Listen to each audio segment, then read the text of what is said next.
Welcome, fans, to a special edition of the Cheap Heat Productions Wrestling Podcast. My name is Jack Kilby, Executive Vice President of Great North Wrestling, and I'm pleased to have on a man tonight that I've waited a while to interview, a fan of his work. He's a former WWF, WCW competitor. He is a former Smoky Mountain Wrestling champion. His list of accomplishments are very long, and most recently, an author of some very, very interesting books, which will give the fans out there an idea of how to purchase, etc., towards the end of the show. But everyone, I'm pleased to welcome Mr. Bobby Blaze Smedley to the show. Bobby, how are you doing tonight, sir? Hey, I'm doing great. Thanks. I appreciate you having me on. I know it's been a while. We've been working this thing out to get together and stuff. It's a real pleasure. I'm looking forward to the interview and the podcast. And I appreciate the kind words. I try my best, just to do good, like you said, be entertaining on some of the podcasts I've done in the past and in my books as well. So, which we'll get into a little bit later on. But thank you very much. Yes, sir. So I'd like to do a basic retrospective of your career in the business, and the fans usually are interested in knowing. When you were growing up, were you a fan of the industry? And if so, did you have any particular territories or companies that you followed at the time? Yeah, well, that's a good question. And yes, I was a fan pretty much my entire life. I've told this story countless times, and I don't mind telling it again. In about 1969, I'm an old guy. I first saw professional wrestling on the WWF in Baltimore, Maryland. I lived there until I was almost 7.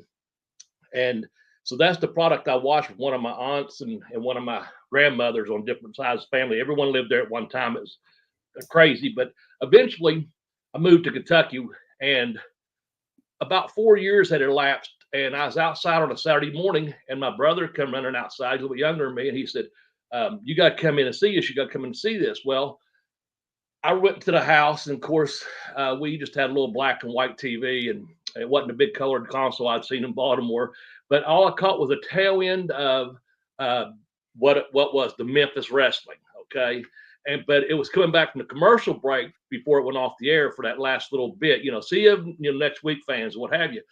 And so my brother was trying to explain to me, this guy done this flip. This guy done a flip, and I said, well, that's pro wrestling, So for the next couple of weeks, he and I tried to tune into, around 10 o'clock or 11, whatever time it was, that we could get on the little TV there and find that wrestling. Well, eventually we found the exact channel. We had 3, and back then I think you had a couple USA channels or whatever it was. So we're in Kentucky and about 10 years old, and I found Memphis wrestling, and it became every Saturday.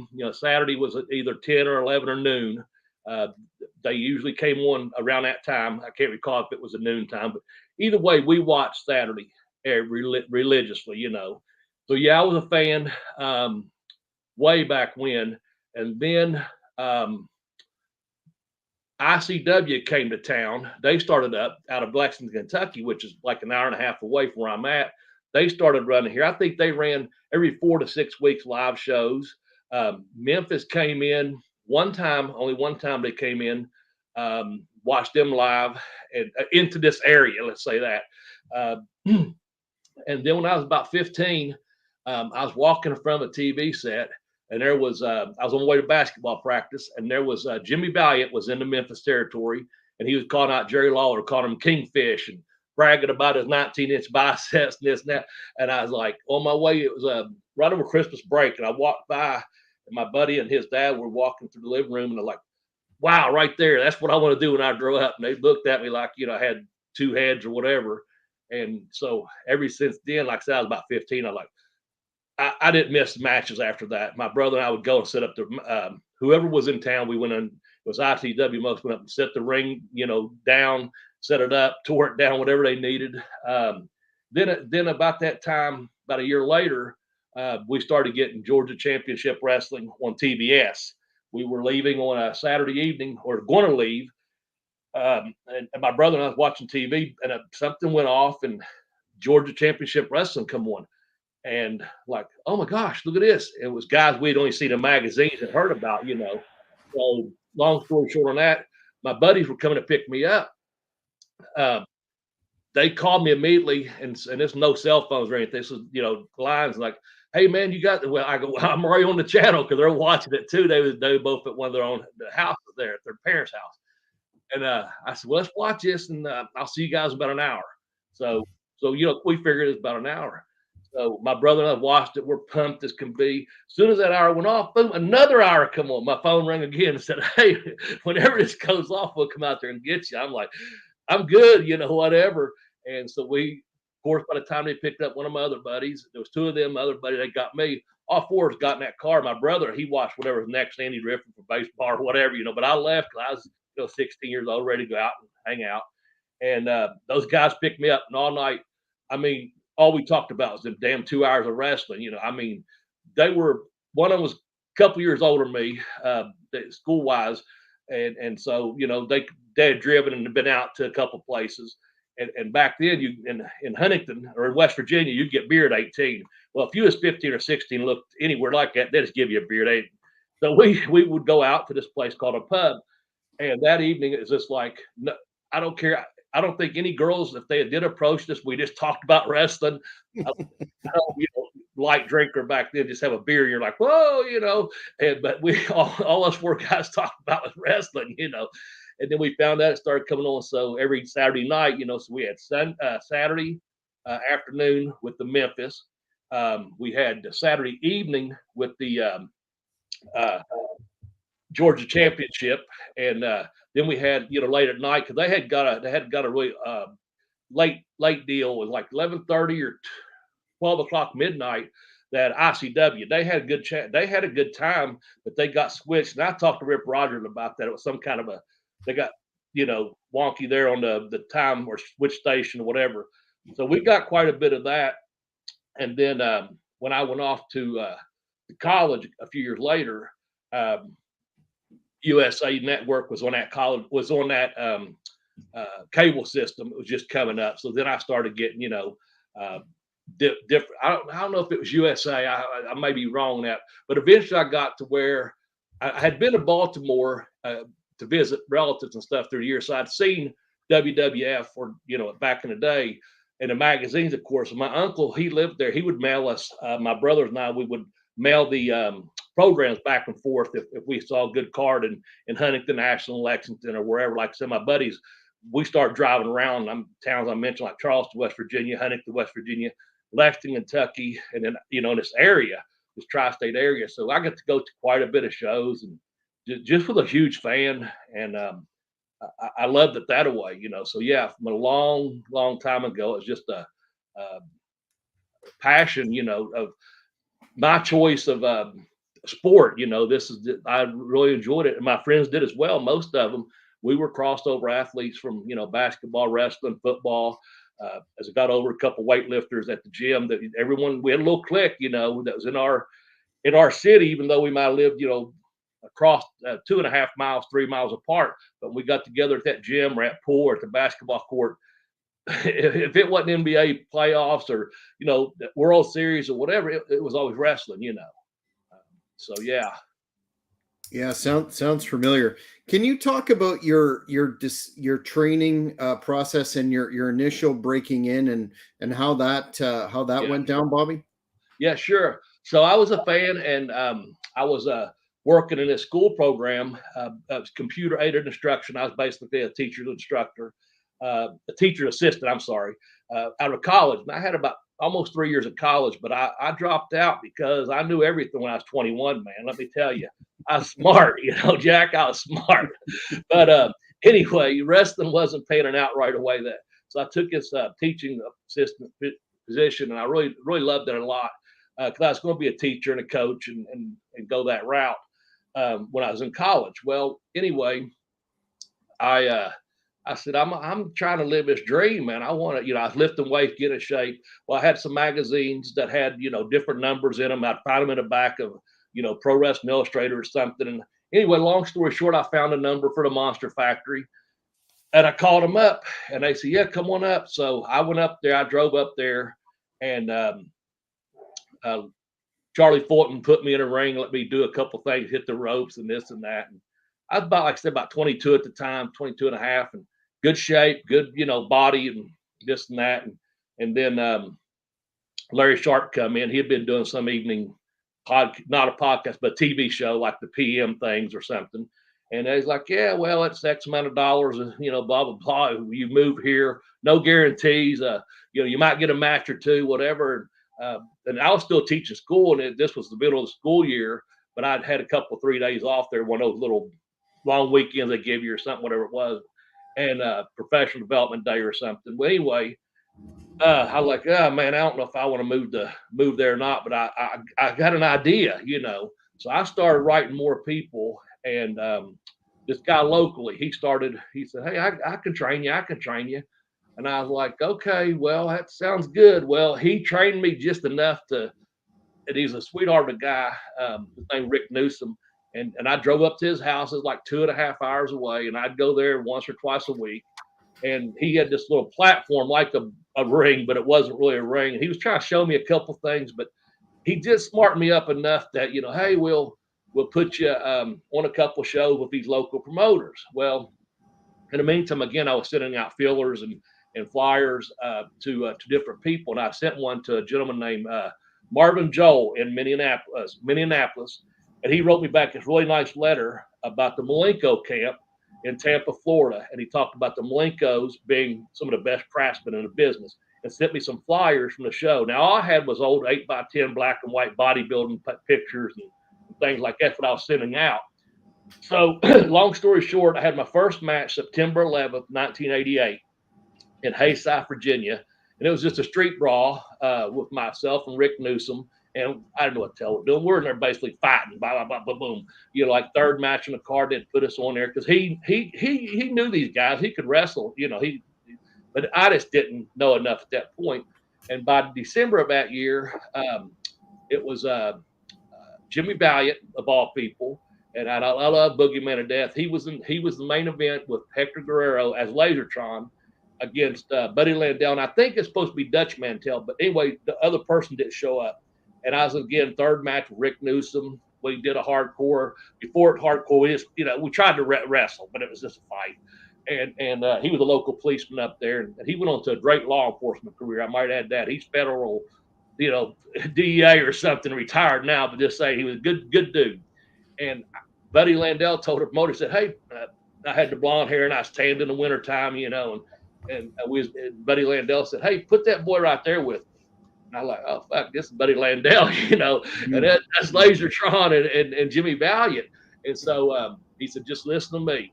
And we got out there, and Buddy and Lasertron locked up. And I tell this story. I saw him lock up, and I saw Buddy tell the referee, he's got my hair back here. The referee went around, and I saw him pull the mask, and Hector took a simple bump, and I said, oh, shit. These guys are working. I need to get smart enough up. You know what I'm saying? Mm-hmm. So they put me in, and Buddy said, just listen. And I just listened, and they led me around the ring, and it was so easy. And at the end, Jimmy caught me behind the arms, and he said, catch him, brother. And Lasertron come across, and I caught him 1, 2, 3. It was thank you, brother. And this is what it's supposed to be. And so I talked to Buddy in the locker room. I thanked him, and he said, man, I said, what do you do? I got to get this thing off the screen. It's bugging me to death. He said, what do you do? He goes, you got to get experience. Just keep getting experience. He goes, you'll always be green until you just keep learning, Like, okay. Well, little did I know, he'd been trained by Malenkos. So I went to Tampa, Florida that following May. I went to Orlando, and I made arrangements to go to Tampa. I didn't have anyone I knew at that point in Tampa, but I knew guys that needed a roommate in Orlando. And I said, that's what I'm going to do. So I got a hold of Malenko's camp, and I went down there, and he put me in a ring and called a little match for me. And Malenko called it, and we stepped out behind the deal there at the building. And he said, you look like you played for sports. You look like you're an athlete. He goes, but I want you to do me if you're going to do this, here's the deal. I want you to forget everything you know about professional wrestling, and let me start you base number one, square number one. He said, because he said, God bless them guys up there in West Virginia, Kentucky, and Tennessee. All they want to do is hit each other, poke them in the eyes, pull their hair, and kick. And he said, I'm not going to teach any of that. He goes, I'm going to teach you how to wrestle. And I was like, yes, sir. So that whole summer, I went down there about as many times as I could per week, two to three times a week, just commuted about 90 miles from where I lived at. And then by late August, early September, a room opened up, and I moved to Tampa. And I was delivering pizzas for Domino's. I'd done this job and done that job. I went to Florida young, single, no major bill. I had a car payment, maybe $150 a month or something. So it wasn't like then I had roommates. We played, you know how you are when you're young. You just everyone split the room, and we had a real nice place that was just bachelor pad basically, and everyone just took care of their own shit. You know what I'm saying? And I told them guys, I said, hey, I'm out of here, man. I'm going to go down to Tampa. And basically the same thing. I rented a room off of a sweet lady named Phyllis Lee, who helped a lot of the guys in the careers. She was friends with the Malenkos. And, I ended up meeting all the Malenkos, Bob Cook, Sean Waltman, just so many, Willie Wilkerson Jr., so many guys were there, Rico Federico, just a bunch of guys were there that were athletes and could wrestle. And I just fit right in, man, because I was eating up with it. Like, I was delivering pizzas. I just transferred from one Domino's to another at that point. And Malenko gave me a chance, and got me in and taught me for 4 months, 4 times a week. My schedule, I didn't miss. I was there, learning under the learning tree. About a couple months into it, Dean had been over in Japan quite a bit. He started coming more to the camp, and he said, hey, Dad said you're really coming along, you're athletic and this and that. He really started helping me a lot. That was a tremendous, help.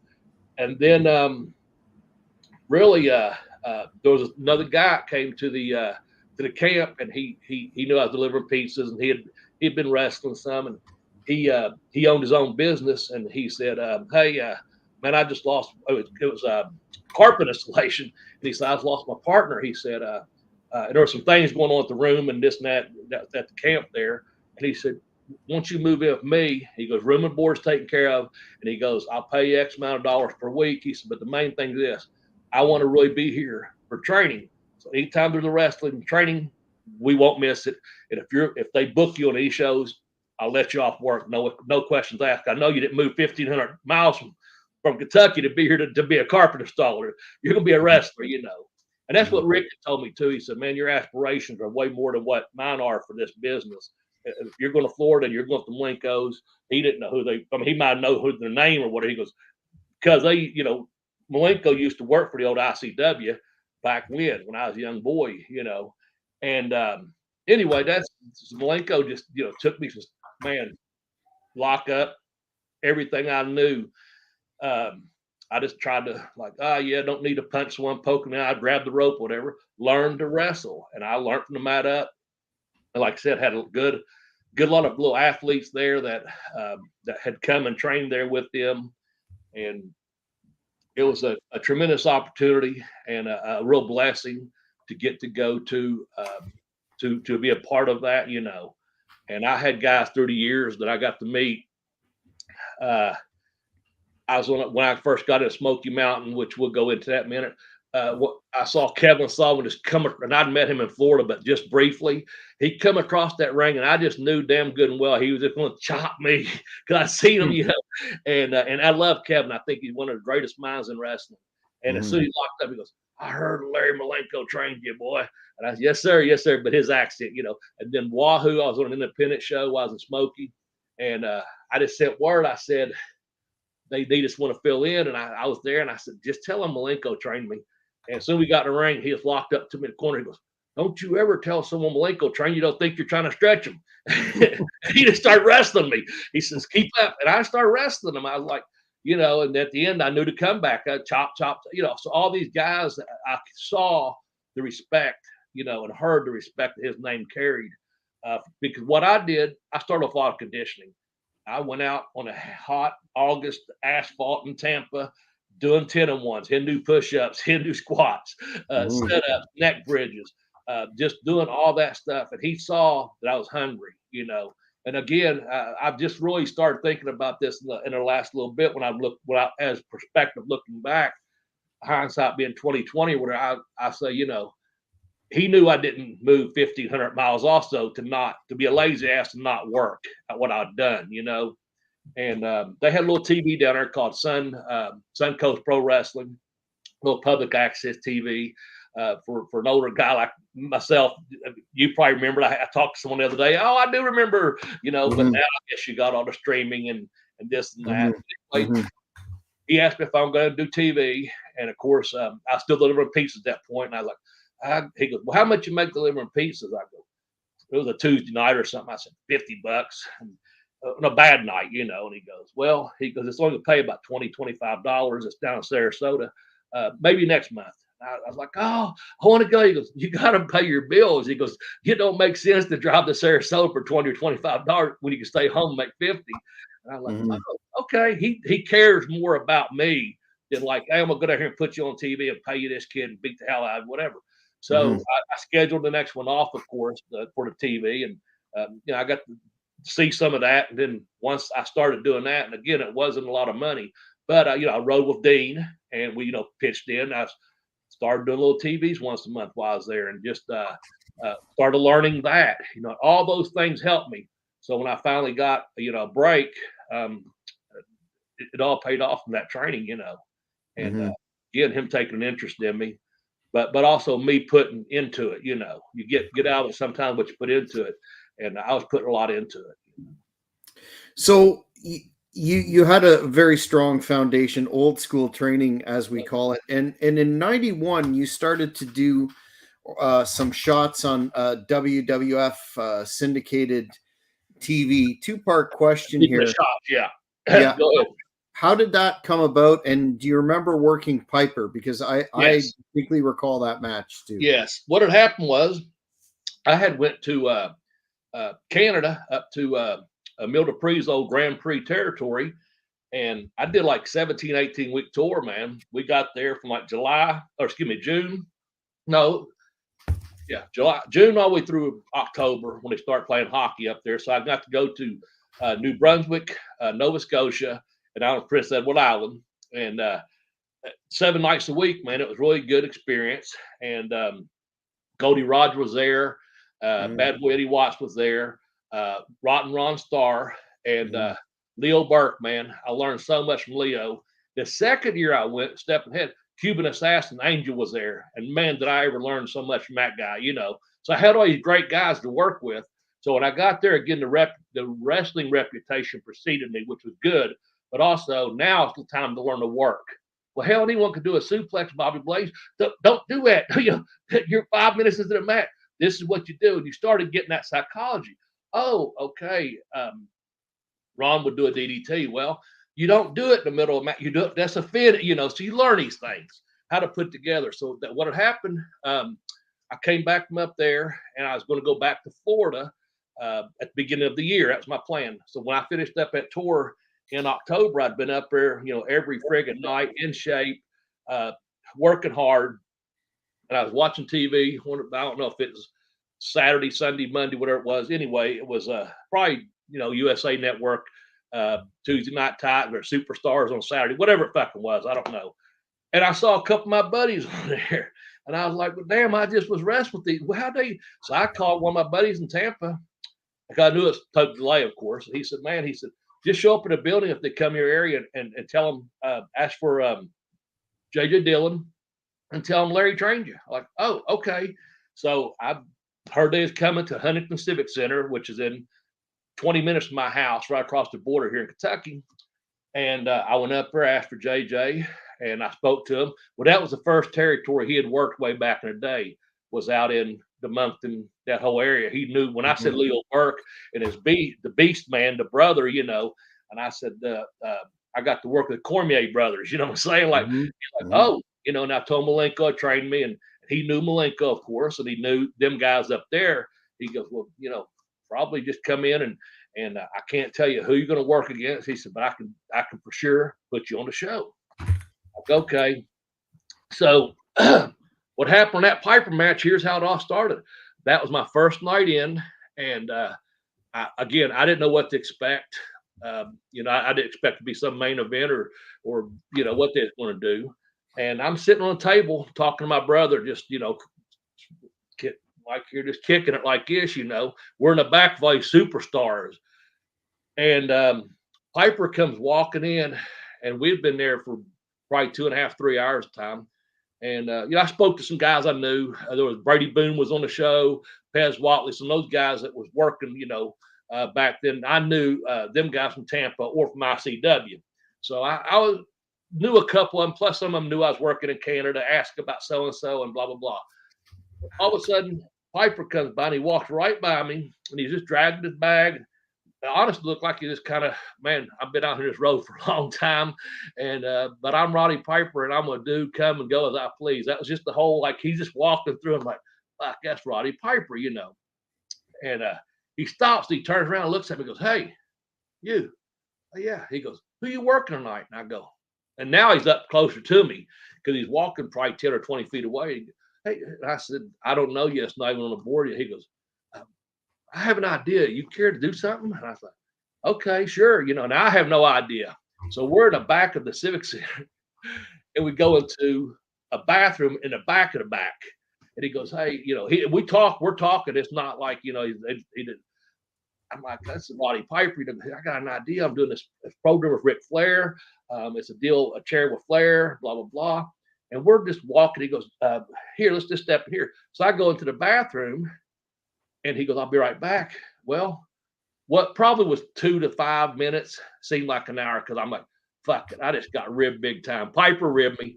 He just took me into the bathroom and left my ass there, But again, the door swings open and here's Piper. And he goes, hey, Rick, it's that guy I was telling you about. Bobby, is that right? I go, yeah. I put my hand, I said, Bobby Blaze.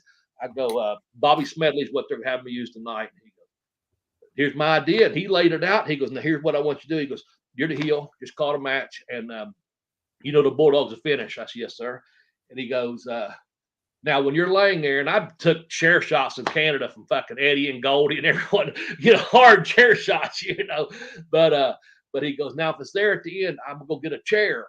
But I don't really want to hit you. I want you to be getting out of the ring. He said, but stay with me. And I was like, okay. And then on the way up to gorilla position, he said, Bobby, he goes, and this is a true story. I'm not enhancing or anything. I could enhance it more, but I'm just telling you, this is, to me, good enough.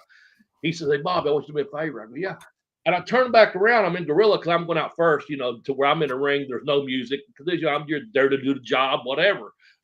Be enhancement talent, what do you want to call it? Well, he says, I want you to spit on me. And I said, what? He goes, when I get close enough, lean out and spit on me. And I said, man, I'm a pretty good spitter. I'm not going to, I could spit. There was something about spitting. I was just, when I was a kid, we spit on a tree or like a target practice, something. And I was like, we're going to cough up a, big goober, but I was like, I could spit. I was like, and you can take it for what it's worth. I'm a good spitter. But anyway, I go, all right, if you're sure. And then he goes, that chair's there at the end, I'll get you. I go, all right.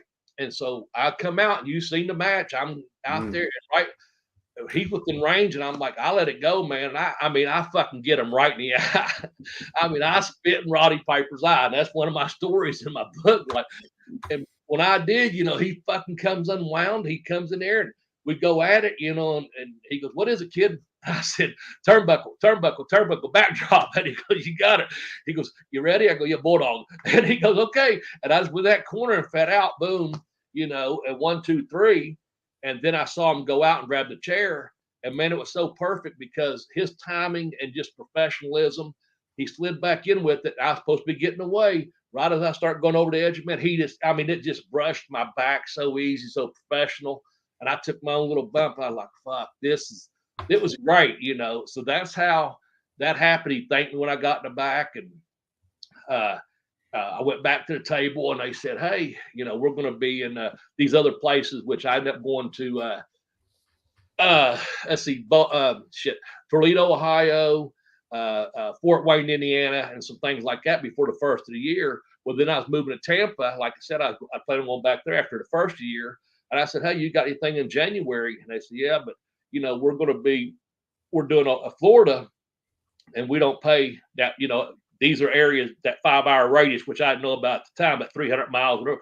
I said, no, I'm moving to Florida. I'll be in Tampa. They go, oh, okay. And they gave me, Daytona Beach and Fort Myers, Florida, somewhere down that way. Gave me that's how I got to do those TV gimmicks.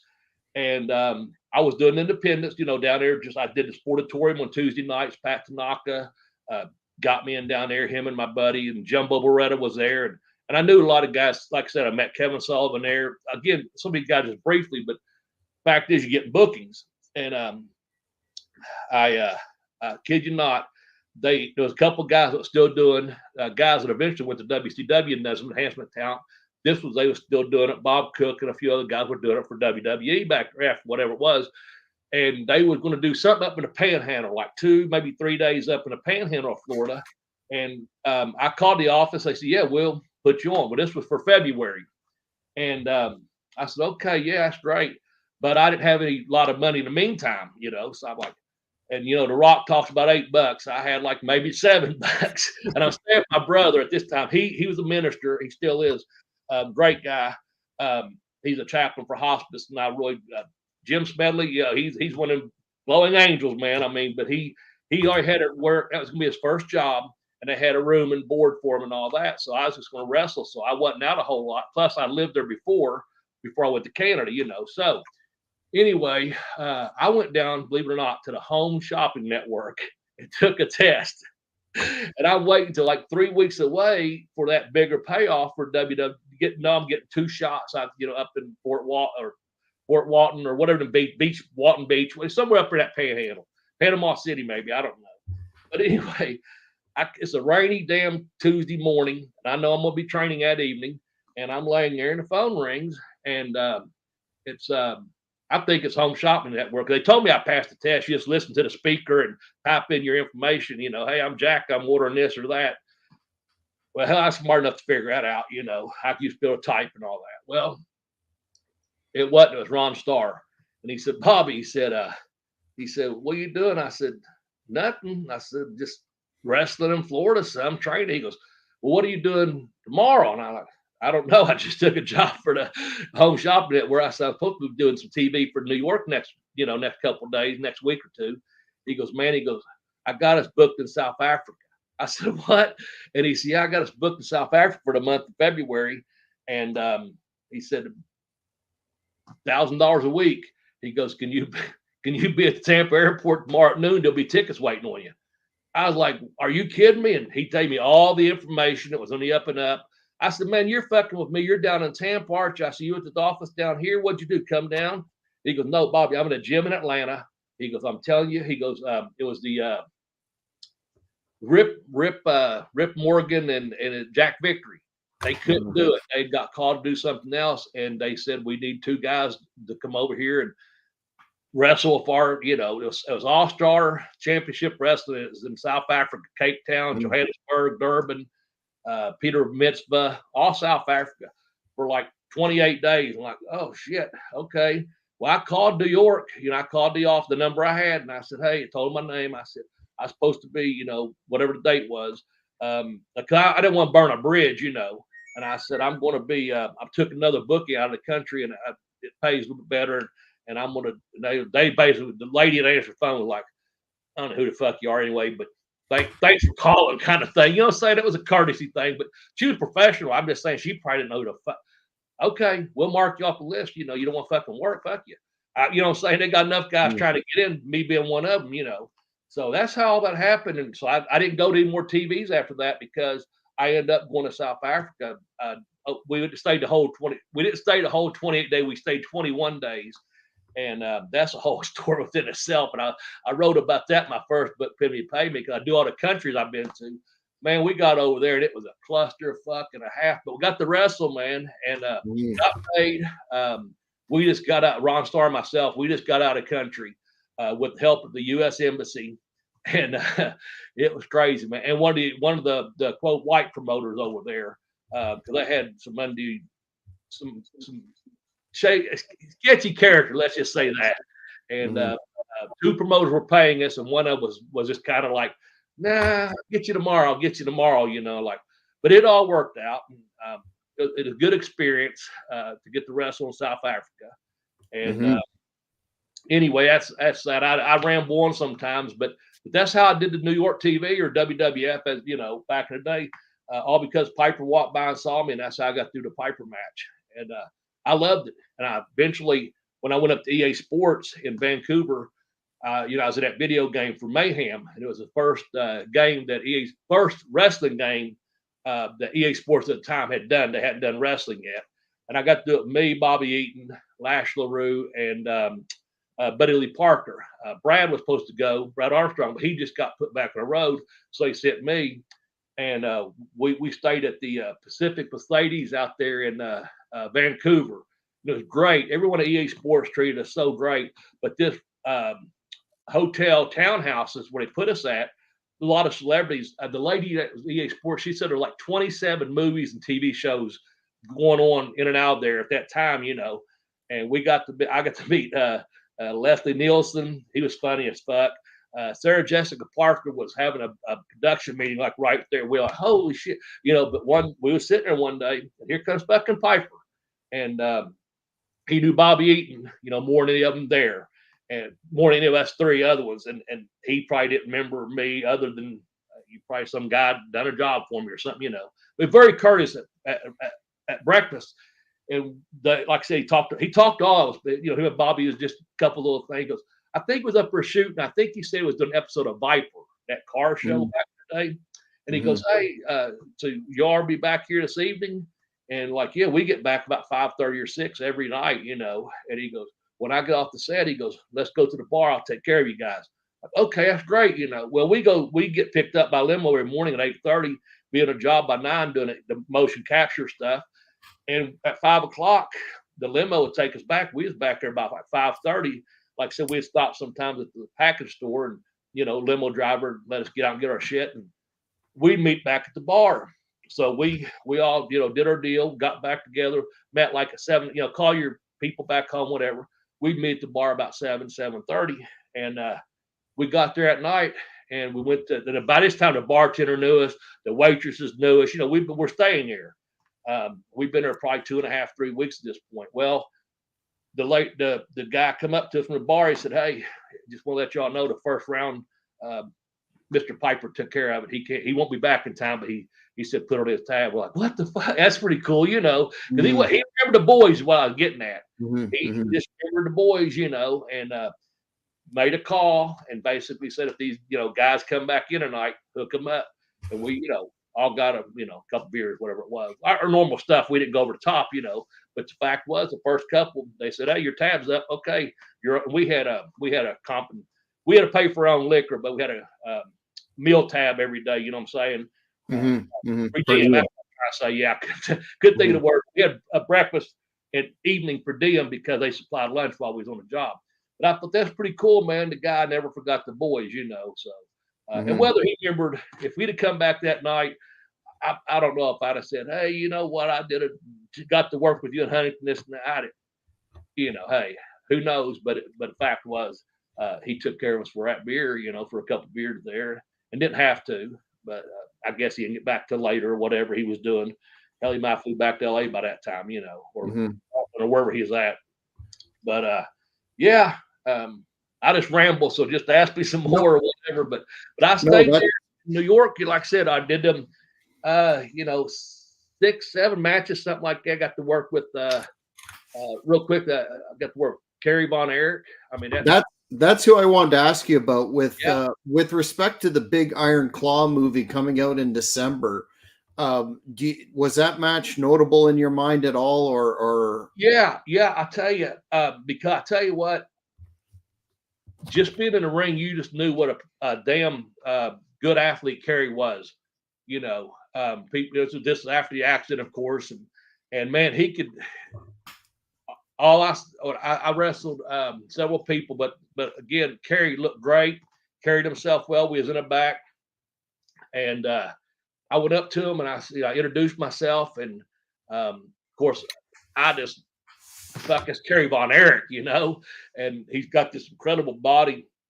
He's just in the hallway stretching, and I started speaking to him, and I said, well, what do you want to do out there? And he said, basically what Piper said, really, he said, you're the heel. He said, just do whatever. And he said, be there for the discus punch.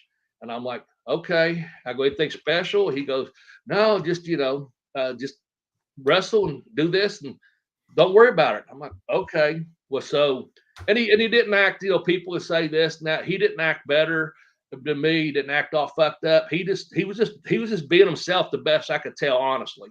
And I walked up there and I'm getting up close to the gorilla position, and that referee Danny Davis was there. Danny Davis, the referee. I'm sorry, not the trainer, but the referee in WWE. Yeah, yes. And he goes, "Where's Kerry?" And I go, "I don't know." Because I'm thinking I'm a grown ass man. I'm not supposed to be fucking watching him. You know what I'm saying? I know I'm going to go out because I by this time, you go out there. Some music comes on, you stay in the ring. But when it comes to when the music's done, TV hits, it's recorded. You know what I'm saying? The star gets the music. Well, anyway, so I said, you know what? I said, how about this? I said, I just kick him and I German suplex him and we get out of here. He said, that's fine with me. You can do whatever the fuck you want to do. And he started laughing because I'd tell you what I'd do if I was you. And I'm just talking to him like, yes, I don't even know the guy, but I know he's referee. And, I'm thinking, hey, I'm trying to relax.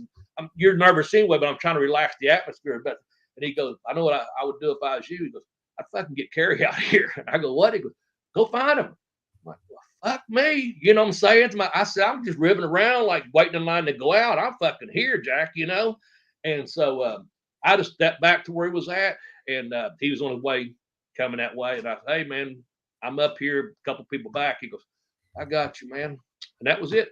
We get the gorilla, and he said, just get on me a little bit. He goes, when I wind up, I go, okay. But you just tell, professional, athletic, and easy. Brother, I mean, it was easy. And I had a lot of respect for him because of the whole Von Erich thing, and I'm excited for this movie to come out. I've seen the trailer. Looks like the best I can tell, and the things I've heard, some interviews on different podcasts and stuff. The actors, man, really put their body on the line. They really professional. Some of the stuff I read, it looks like it'll be really good, and I hope it is, and I hope it does succeed. But rest in peace, Kerry. I mean, I got to wrestle Kerry Von Erich. There's not a lot of people that say that, but it was a short match. But you know what? The fact is, in that short amount of time, I could just tell how good he was and how athletic he was, and I really admired that. And myself, even though I'm there, knowing what I'm supposed to be doing, that I could hang with someone like that. Now, maybe not selling out 56,000 people or something like that, but the fact that just doing TV is like, man, that's pretty damn cool. So. Absolutely. When you were up there, did you encounter the chairman of the board, Mr. McMahon, at any time? Did you meet him? Yes. The first night I wrestled Piper, like I said, matter of fact, I got there early.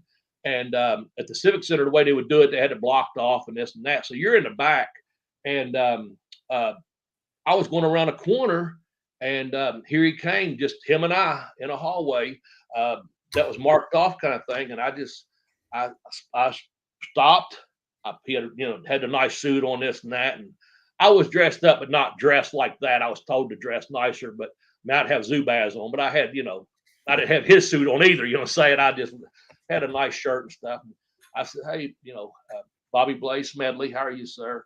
I go, really an honor to be here. Thank you. And he goes, hey, have a good evening. And then pretty much he didn't fuck me off. He just was like business, I was like, damn, I just meant bitch. But man,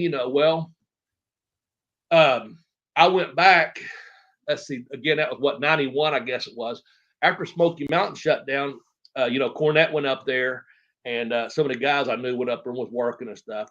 And Jimmy and I spoke on the phone, and I was already in talks with Orndorff and Kevin Sullivan. So I didn't want to go on TV and mess that up if it was going to happen for me. And I got some pretty good advice on that, because I was negotiating to do what I eventually did with WCW. So why go on TV and get killed? And, and like Jimmy said, I couldn't tell you who you're going to wrestle, whether it be, have a good match with Al Snow or get squashed by Sid. He goes, I'm just telling you, I can get you a couple of days. And And maybe when you come to Huntington, I'll come by and say, hey. So when I went up there, but this time I'm more smart now, and I'm realizing this is Vince McMahon's building for this night. He's rented it, you know what I'm saying? That's his. So when I went up there, I saw Sean Waltman, Chris Candido, and Tammy, and just everyone I hadn't seen for a while. I saw them in the back. And once again, I walked into a room, and there was Vince, and a couple people, and I walked over and spoke to him. And then I just reached out my hand. I go, yeah, Mr. McMahon, sure is nice meeting you. I said, you got a first-class operation here. I appreciate you letting me back here and have a good day. And he just was basically like, no know who the fuck you are. Obviously you've wrestled around, or I don't know what he's fucking thinking. He's got fucking TV on his mind and big pay-per-views coming up.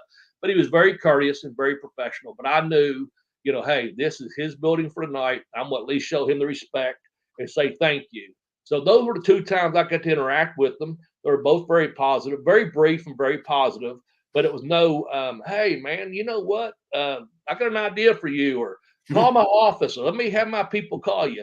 None of that, I pretty much knew what I was there for, because I saw him at the other TV. I can't recall seeing him in Florida, but in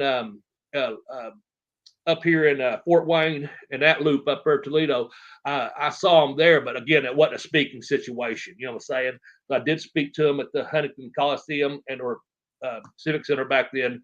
And again, later on, the second time, same building. And just a courtesy, hello, thank you, nothing disrespectful, not like that, but also it wasn't in depth, like, hey, whatever, not to be redundant. Yeah.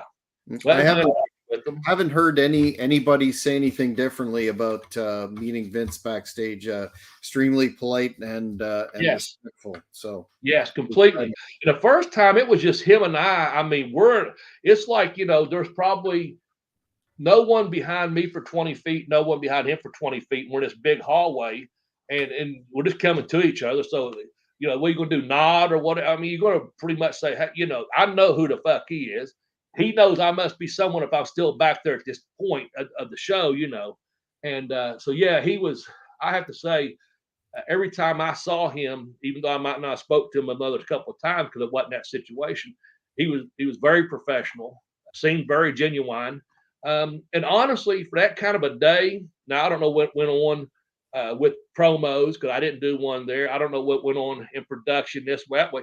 But as far as getting prepared for the show and stuff, fucking completely like laid back, saying, like, he was just like, this is my job, this is what I do, it wasn't any, he didn't seem bothered. Let me say that, saying, like, he just spoke to me, hey, nice to meet you, good, hope you have a good day, enjoy the show, kind of thing. And that was that. So yeah, I have nothing bad to say, because my interaction personally and professionally were both times were very good. Perfect. In '93, sorry, I said it was my honor, to meet him. So. In '93, you began a run with Smoky Mountain Wrestling. One of the last great territories. I'm a huge fan. Full disclosure. Can you talk about how you were brought in your relationship with Mr. Cornette? Yeah, well, actually it started, I was in Tampa, Florida. I was at Malenko still training. And like I said, this is 92 actually. Okay. This is March of 92. I just got back from South Africa, and Tommy Rogers used to come by the gym that my brother and I trained at. And then he'd stop by the gym some if he's going to go back to Japan or something, the wrestling gym. But we worked out the same gym. Man, let's see. Robert Fuller worked there. I see Pat Tanaka every Tuesday. I started making a lot of connections. The Bushwhackers, they were part of that gym at the time. So I was getting my name out there as far as in the Tampa area, because everywhere you go, there's wrestlers there, Given a lot of guys live in that area. So to answer your question, I was going to the gym one day, and Tommy Rogers, my brother, I was going in. He goes, hey, Bobby. He goes, how are you? Blah, blah. We're talking. And he goes, hey, you know what? He goes, aren't you from up around Tennessee area? I go, yeah. Well, of course, geographically, depending on where you're at, where I'm in West Virginia, Ohio, 2 minutes, right across the bridge. Tennessee, about 3.5, 4 hours, depending where you cross the line at, But there's a place in Kentucky, again, you just cross 2 minutes over. So, in their mind, they work this area, so it's all the same fucking area. Kentucky, Tennessee, West Virginia, whatever. So I go, yeah, I got from Kentucky right there. And he goes, hey, Cornette's doing TVs up there, or get ready to open the territory up there, not TV. He said, Cornette's getting ready to open territory up there. He goes, man, would that be something you'd interested in? And I was like, and I had wrestled Tommy before and been around him before. So I was like, yeah, I got all excited, like, yeah. And I was like, yeah. And he goes, I'm going to give you Cornette's number. He goes, give him a call and tell him I told you to call. And I said, okay. So again, this is late February, early March of '92. And I called Cornette and he said, hey, Bobby, I know who you are. He goes, man, I'm really busy right now. He goes, give me your number and I'll call you back as soon as I can later this evening. And so I'm like, okay, thank you, Well, he didn't call back. And I didn't really sweat or anything, to be honest. I was sitting there nervous like a schoolgirl getting ready to get asked for prom about a football quarterback or something. I was that excited, but it sounded like, fuck it, he didn't call me anyway. But I saw Tommy the next day. He goes, hey, how did the talk with Jimmy go? And I go, well, honestly, he didn't call back. He goes, what are you doing tonight about 9? And I said, I'll be at the apartment hanging out probably. He goes, be by the phone. I go, okay. And 9 o'clock at night, Jim Cornette called me and we spoke. And he said, hey, Bobby, I know who you are. Tommy spoke real well of you. And he goes, I know who you're training with. And he goes, man, I have a lot of respect for Boris Malenko. And he goes, I'm sure whatever you're doing good. And I said, well, I just got back from South Africa. I'd been in Canada. I said, I'm going to be going to Canada again this coming summer, but I don't have anything right now other than what I'm doing independently here in Florida. And he goes, send me your information. And I did. And I put a VHS tape together and 5-minute highlights or whatever it was and some pictures and sent it. And he goes, and I said I would. And I did. Well, they started TVs about that time, about 92, that February, March. They'd already done 1 or 2, whatever it was. Anyway, I stayed in touch with them.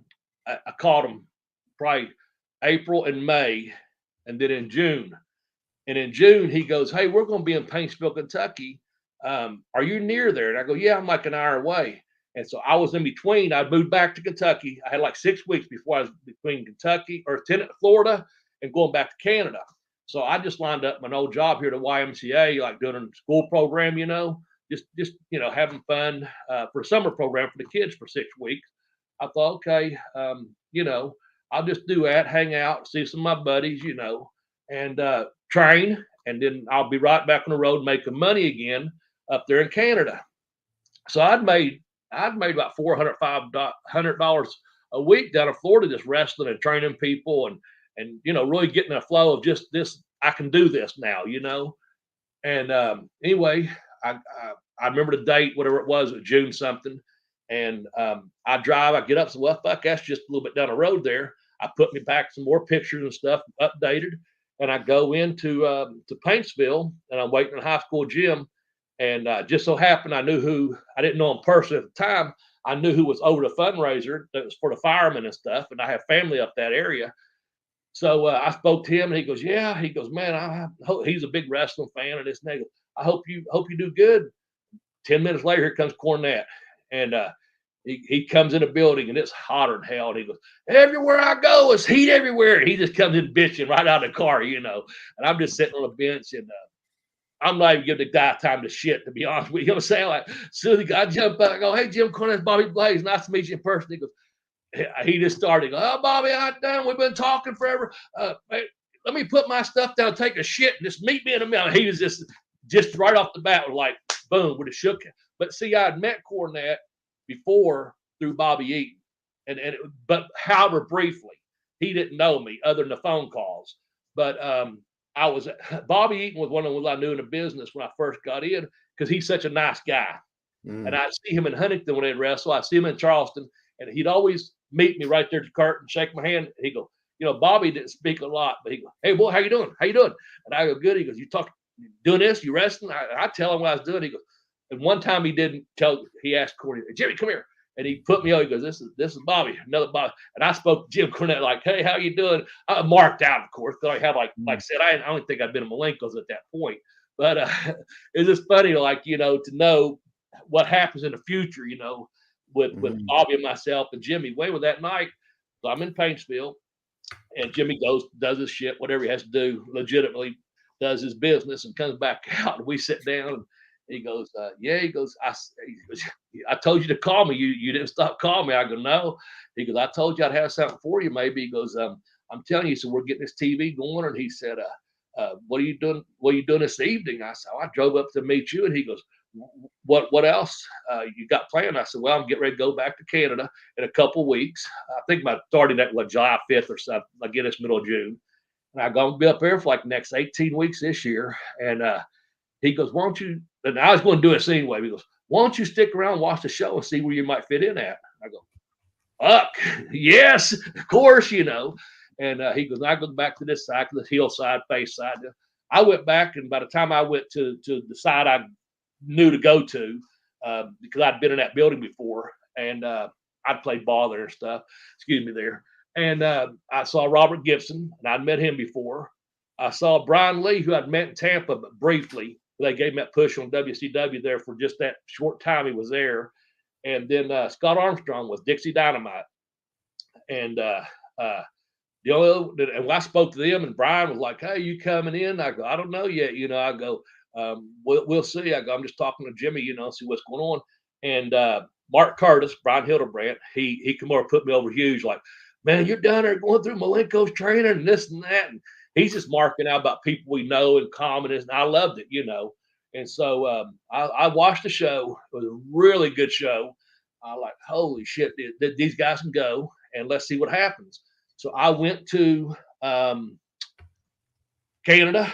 I came home. I did some independent stuff just around this area here. And I had a tour lined up to go to Australia, beginning of February. So I was going to be home October, December, and January, like those 3 months. So I was like, okay, I just went back to the gym, doing personal training, do whatever it was, just getting your gimmick over, working or whatever, what I'm saying. And because I know something better is coming along. And so I went to Australia, and that was February of 90. Now we're in 93.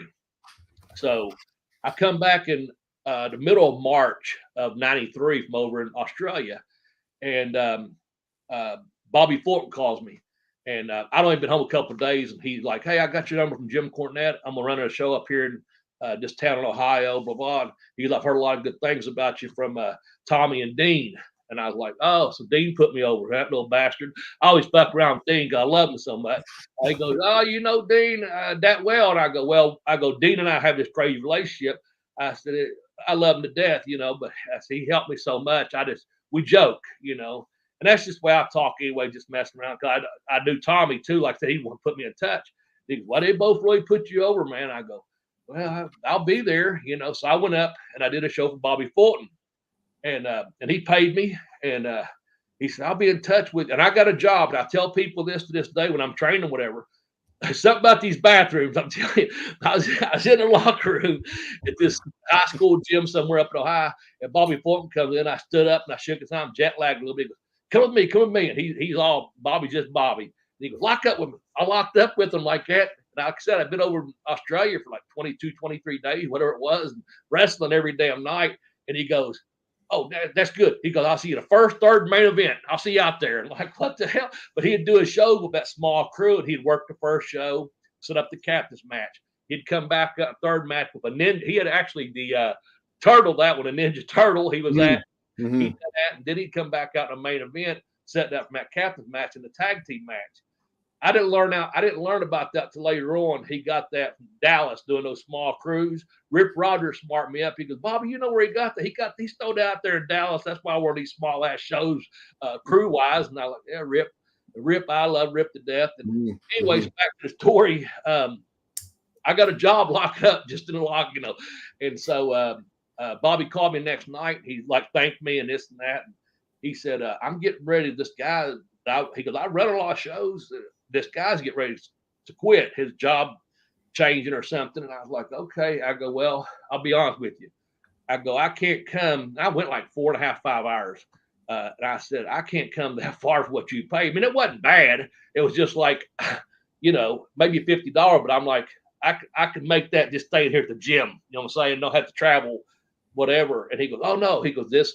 He goes, I'll pay you X amount and this and that. And I was like, oh, that sounds more reasonable. He goes, plus he's from Chillicothe, which is only like 45 minutes from me. He said, now I run town. He goes, I normally don't run the town he ran because this is way up by Pittsburgh, like Wheeling, West Virginia.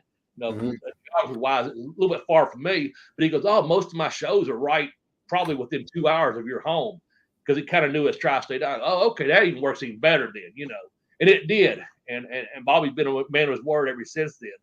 But what happened was, I was like I said, I've been jet lagged. I'd done the matches, and I met him in the first, third. I had to wrestle him in the first for a captain's match. I met him, beat the Ninja Turtle up. Then in the main event, I come back with someone else, and we had to, Well, about a week goes by, and I was laying in, just crashed out, And just after the blizzard of '93, right after that was March, and got a phone call from Cornette, and he goes, "Hey, Bobby," he goes, "how would you like to have a tryout?" And I was like, pull, like, really? Yeah. He goes, "Listen, we're gonna be in Beckley this date and Sunday, Sunday afternoon show. Could you make it?" And I was like 2 hours from Beckley, and he goes, "Like to have you in for your tryout match." I said, "I'll be there." And I went there, and I saw Jimmy Golden, Helu Malenko, and he was real courteous to me. Tom Pritchard put me over because he knew Dean and Joe and the Fultons, and Tommy. And then I was sitting there, and Mark Curtis come in, and he just put me over like huge because, again, he got his name honestly, Mark. We just loved the business, and we talked. And finally, Cornette said, again, here it goes. He goes, "Hey, Bobby, come here." We went to the men's restroom.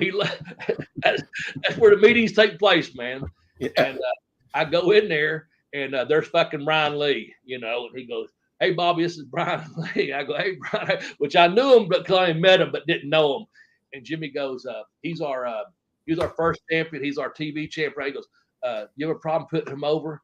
And I looked at Brian, and I'm sitting there looking at Jimmy, and I look at Brian, I put my hand up. I go, "Jimmy, this motherfucker like 6'8", 300 pounds jacked." I said, "I have no problem whatsoever." I looked at Brian. I said, "What's your finish?" He goes, "Let's call the final countdown." And I do that. I said, "Bro, whatever you want to do." He goes, "No, whatever you want to do. You're the heel. Just take my finish." All right. So we, just a gentleman's agreement. And I got in the ring, second or third match, whatever it was. And no TV or anything, just a Sunday afternoon show, a couple 100, 300, 400 people. What it was, Beckley would draw a little bit back then. Not as good as it had in the past, from what I heard, but for Smoky Mountain, it's a good little, every 6-8 week town. And I lock up with Brian about 2 or 3 times and do some moves, and I take some bumps for him. And he keeps saying, the way Brian talks, he said, "I dare Cornette to book you. I dare him to book you." I'm like, am I fucking up thinking he's daring him because I'm so bad? Or is he saying because I'm good that, anyway, the referee kept saying, "Oh, that's a hell of a bump." And they're putting me over the whole time. And I'm just calling a match. I had to go 10 minutes. And Brian just let me call it. And I just took my bumps and this and that. And I said something like, "Move in a corner, start your comeback, I'll bump for you." And I'd set it up that way. I had always, and I put him in a corner, done something. I missed, spun out, and there he was. His boot was there, his punch was there, whatever he did. And finally, he spun me up on his shoulder, dropped me down, spun me up, 1, 2, 3, thank you. I went in the back, and I saw him and Cornette talking, and he went right to Cornette and said, "Man, give this guy a job." And I saw him talking. So I went over and sat back down in the babyface locker room, or heel locker room, rather. And next thing I know, a door swing was open, and it's Brian. And by this other match is going on, I'm just unlacing my boots. I'm going to go out and watch the matches, but I'm just undoing my boots there. And Brian goes, "Hey, man, I just want you to know, I talked to Cornette for you." He goes, "I hope you get a job here." And I go, "Hey," I stood up, I shanked him, "Thank you very much," And I went over, and I went out, and I watched the rest of the matches. Sandy Scott come and get my paycheck. And Jimmy spoke to me just one more time. He goes, "Hey, if something comes up, I'll keep you in mind. And so that's how I got my tryout match. And then the way I got hired about the following, that was at the middle of March. In April, now we go full almost from 9 months to almost a year now since I've been in contact with them that I got this tryout. And I knew I wanted to be there. And Jimmy Cornette called me. They'd done a Bluegrass Brawl, which was an annual show that used to do really, really well in Pikeville, Kentucky during Hillbilly days. And what had happened, it was Ricky and Robert, I think Arn, I think it was that match with against the Bodies with Stan and Bobby and Tom. And I guess Robert and Bobby were fighting up on the basketball goal. And when they got loose or swung loose or whatever, Robert twisted his ankle really bad. And he was coming in from Pensacola, Florida for 2 and 3 days or 4, whatever they worked, you know. And Jimmy called me up and said, hey, man, Robert Gibson got hurt. He explained it to me. He goes, you want to come in? We got like a 4-day loop in Kentucky. I'm like, yeah. And he goes, I'm going to move Tim Horner up to the main event with Ricky. And he goes, you'll just come in and work the first match with Tom Pritchard. And I'm like, okay. So every night for the first 3 nights, I'm an opening match, 15-minute time limit. So we get about 8 to 10 minute opening match in. I'm out there with Cornette, who basically owns the company or runs it. He's managing. I'm with Tom Pritchard, one of the fucking top talents that I really respected. Plus, he'd already put me over that first night, knowing just from the Malenkos and Tommy and Bobby and stuff. And he just called the match, and I was there for everything. And little small towns in Kentucky. So how cool is that? You get to perform right in front of the fucking boss and one of the top stars of the territory, you know. And I drove back home because I was like an hour and a half away from my house each night. And I did that. And on the 4th night,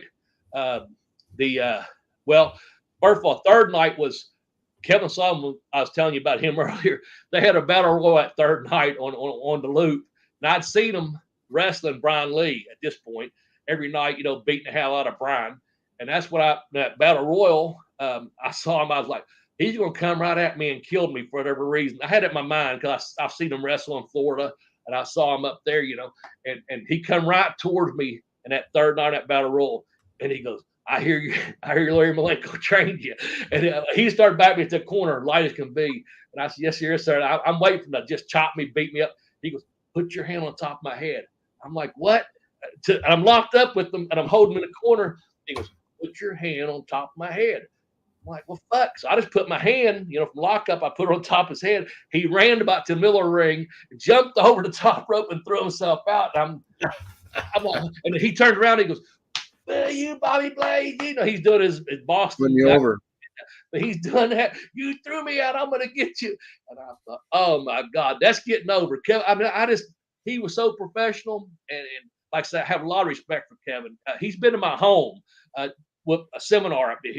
He come up and visited me. He happened to be about an hour away up in West Virginia, and a promoter brought him down. I just happened to have a ring out here, and Kevin Sullivan showed up and spent about 4 hours. I was like, holy shit, man, you know.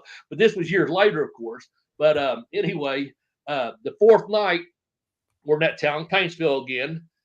This is about a year earlier. We was talking about, you know, I met Cornette there. Well, this is not quite a year, and it's about April, like I said. And I'm sitting there lacing my boots, and Mark Curtis comes to me and goes, hey, Bobby, what's your finish? And I go, I'm serious. I'm joking, but I'm serious. I go, hell, you know, putting Doc over the middle of the ring. I said, I guess looking at the lights. I'm fishing for what he's just fucking around like, yeah, whatever Doc wants, you know. And he goes, no. He goes, you understand what I'm asking? I go, what? He goes, Jimmy brought someone in to put you over. He said, what's your finish? You're going over. And I'm like, oh, okay. Mm-hmm. And I said, just drop kick off the top rope as a baby face. And he goes, okay. And I go, who's the guy? He goes, he told me a guy named Mike Sampson. I go, I know Mike from Independence. I knew him for years. I said, oh, it's Mike. I said, you know what? Just tell him to listen, have a good match, and I appreciate it. And sure enough, I went out there, and this guy used to have a good body, he owned a gym, and super nice guy, and a good worker, hell of a worker. And, you know, I had a good crowd following because, like I said, it's only about an hour from my house and had family up there. And so that 4th night, you know, I go out there and fucking get a victory in like the first match instead of putting Tom over, you know. And like Jimmy told me, paid me and said, hey, if something comes up, you know, here's our TV dates. what do you think? So I'd done like 2 or 3 TVs, and we were now fast forward. I was getting a lot of bookings, but not out of the 12 to 15 I had. I was getting about probably 4 to 6 a month because it's kind of close.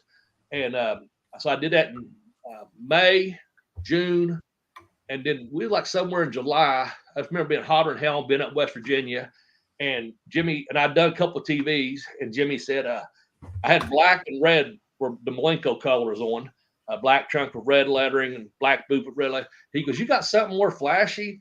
And I said, "Yes, I do." And I had all this airbrush stuff already done up.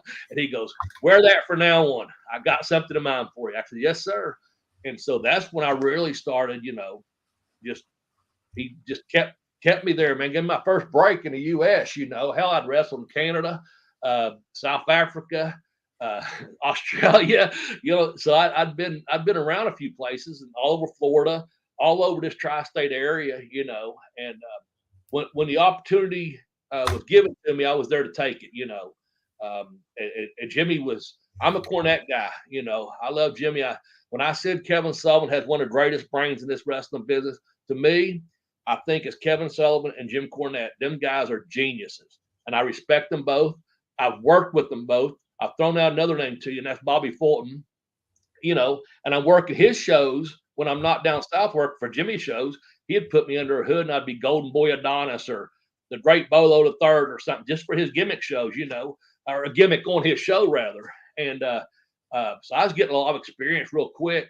And but what I say is, and again, this is one of my books, and again, we'll go to that plug later on. But I was around Jim Cornette and Kevin Sullivan, and I've been around Malenko first, and then Bobby Fulton. Somehow, how could I not learn? Only and I had a desire to learn. I love this business that we talked about. So when Ricky Morton come to me at a gimmick table and said, "Bobby, watch how I sell tonight," I knew it wasn't Ricky. I could hear Ricky telling me, but I knew it came from the office. The way Ricky and I spoke to each other, and I love Ricky Morton to death too. And no, Ricky, this is Bobby Blaze, not you. We get the Spider-Man thing going sometimes. It's a gimmick going right now. The local news guy even come up to me and said, "Hey, Ricky," and I turn around and I said, "I'm Bobby." He goes, "Oh yeah, whatever." So it's a rib going for us right now. Anyway, I could tell he was like encouraged me to watch his match, watch him sell, because Jimmy had plans for me to be that baby face, And then later in the evening at night, I was rooming with Robert, and Robert said, "Hey, they had you do that for a reason." I said, "Yeah, I figured as much." He told me what the deal was, and he goes, "Well, now when you work with Tony, this is what's going to happen." I'm like, "Oh, this is good," So they was feeding me stuff little by little. So because Jimmy's in the locker room, so it was just one of those things back and forth. And I'm like, okay. So how can if I smartened up? What I'm saying, because I got to be around these guys and listen to them and take to heart what they were saying. So they knew I was serious and wanted to be there, And then some time went on, and Jimmy told me, he said, "I got this guy I've been having my eye on for a little while, and think I'm gonna bring him in and have you do a program with him." And I was like, "Okay," and he told me his name was Chris Candido, and I was like, "Oh, it's okay." And I was at Knoxville Civic Coliseum on a Sunday afternoon show, and I come around a corner, and here comes this guy, just fucking jolly, happy as can be, like, hey, Bobby Blaze, come here. And he just, I'd say, Mark, he's no gimmicks needed, you know what I'm saying? He goes, "Hey," and he comes just right towards me, put his hand, he goes, "Hey, man, I'm Chris Candido." He goes, I go, "I know who you are." He goes, and we just hit it off, man. He goes, and he had driven over from Memphis. They had a Sunday afternoon off, and they might have went to Jonesboro, Arkansas or somewhere, but he'd come over to Knoxville to meet with Jimmy, and also he met me in person. And I thought, that's pretty cool, and watch the show too, of course, and see where he fit in. And we just kicked it off, man. And like, yeah. And he goes, "Man, I'm a fan of yours. I've got this, been catching up on what they've been doing with you." And it wasn't a lot that time, as far like doing a lot. I just was doing what I did good. And it was like, yeah, but and I never forget, he said, "Look here." And he put out a piece of paper that had his payoffs from Memphis on it. And like, blah, blah, blah. He goes, "Man," "I'll be so glad to get out there." He goes, "It's been a learning experience." But he goes, I'm ready to come over here." And I go, man, I go over here, it's pretty good.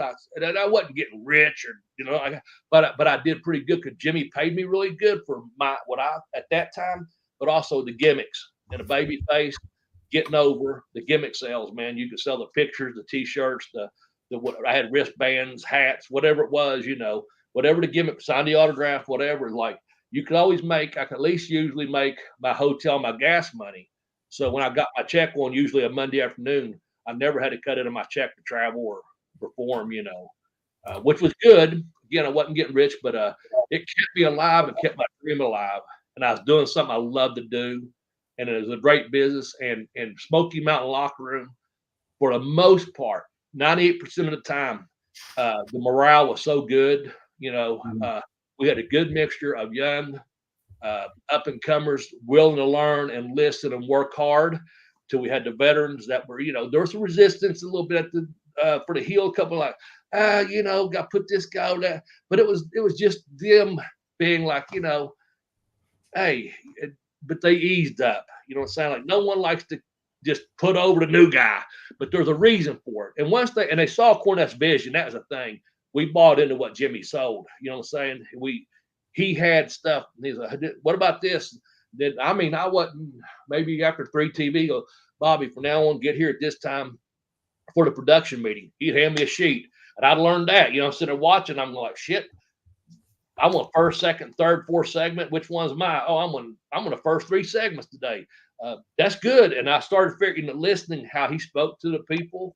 And of course, Jimmy's Jimmy, but as far as professionally, saying like this is his company, this is his baby. He wants to see it do good. And it was a great experience for me. It was a great time of my life to be involved in professional wrestling.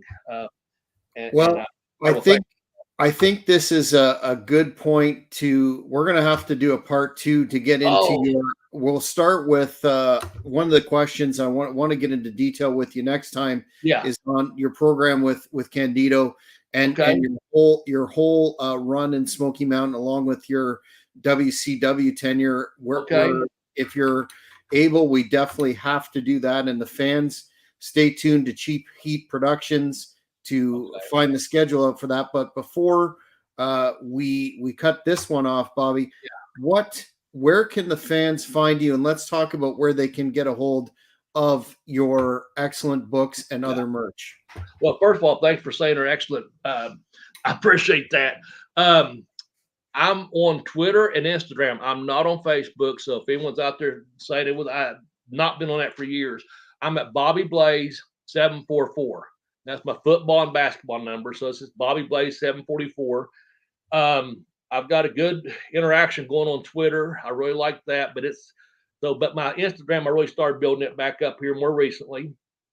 You can contact me there by direct message and just, hey, I'm interested in a book or what have you. And I do send out personal copies. They're $20 plus $5 for shipping and handling. But you can also go to Amazon and you can go to Bobby Blaze Smedley, and they're $15.95. And if you've got Prime, of course, there's no shipping, but you don't get the autograph for the personalization. But you can order it on Amazon, and I encourage you to do some because you can even download it for $5 or something if you got a Kindle reader available. But if you go to Bobby Blaze Smedley on Amazon, or let's go type in Pin Me, Pay Me, Have Boost Will Travel. That's my first book. It'll pop right up, take you to Amazon site. I kicked that on too. The Educational Wrestler is right there as well. Again, just type it in and it'll show you, where it's at. There's a couple other books that are like just ebooks only, and they're like $2.99. One of them is called Yard Time. It's actually a chapter out of the I Kicked Out on Two. Then there's a funny little Christmas story that I run every year that I was in a contest in, and that's why I did that book. It's a short story. I won't say it's a book, short story. There's another one of adult material in there, but again, I was in a writer's contest in that genre, and so I just entered them to keep my brain whatever active at the time. Encouraged to do so by one of the other authors I was involved with, wanting to learning how to publish a book and things. So anyway, the best thing to do, though, honestly, get a hold of me on Twitter or Instagram at Bobby Blaze 744.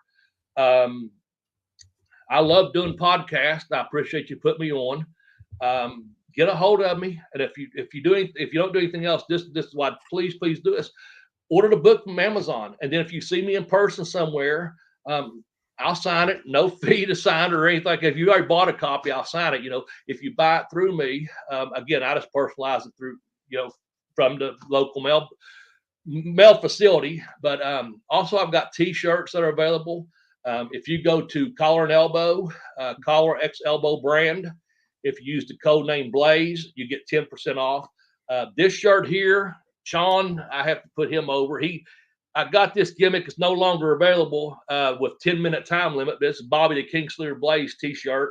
I'm working on getting those done with Collar and Elbow along, but I got the retro Blaze over there. Again, just use Blaze for 10% off. But really, don't mean to rant. Just get a hold of me on Twitter, Instagram, Bobby Blaze 744, and I'll be glad to hear from you. And let them know that hey, you enjoyed my Jack and I a conversation we've had. And Jack, I really do appreciate the questions.